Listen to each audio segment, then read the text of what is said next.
భగవద్గీత మొదటి అధ్యాయం 2వ శ్లోకం. సంజయ ఉవాచ దృష్ట్వా తు పాండవానీకం వ్యూఢం దుర్యోధనస్తదా ఆచార్యముపసంగమ్య రాజా వచనమబ్రవీత్. సంజయ ఉవాచ దృష్ట్వా తు పాండవానీకం వ్యూఢం దుర్యోధనస్తదా ఆచార్యముపసంగమ్య రాజా వచనమబ్రవీత్. సారాంశం. సంజయుడు ఇలా పలికెను.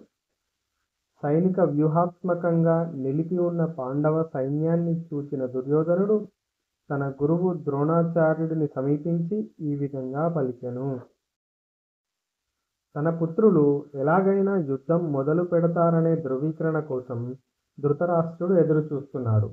ఈ ప్రశ్న వెనుకున్న ధృతరాష్ట్రుని ఉద్దేశాన్ని అర్థం చేసుకున్న సంజయుడు ఖచ్చితంగా యుద్ధం జరగబోతోందని, పాండవ సైన్యం యుద్ధానికి సిద్ధంగా సైనిక నిర్మాణంతో ఉందని చెప్పాడు.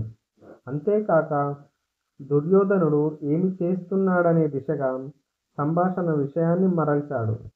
ధృతరాష్ట్రుని పెద్ద కొడుకు అయిన దుర్యోధనుడు చాలా దుష్ట క్రూర స్వభావం కలవాడు. ధృతరాష్ట్రుడు అంధుడు అవటం వలన అతని తరపున నిజానికి దుర్యోధనుడే హస్తినాపుర రాజ్యాన్ని పాలించాడు. అతను పాండవ ద్వేషి.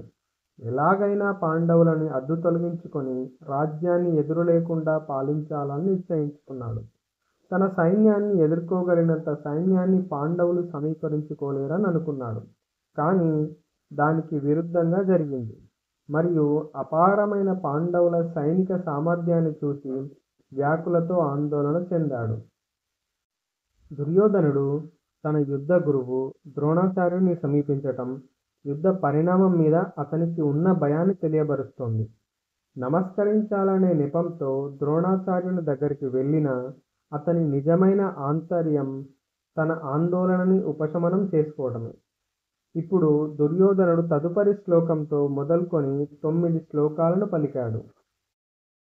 మీకు ఈ వీడియో కనుక నచ్చినట్లయితే మీరు మా వీడియోకి లైక్ చేయండి, షేర్ చేయండి, సబ్స్క్రైబ్ చేయండి.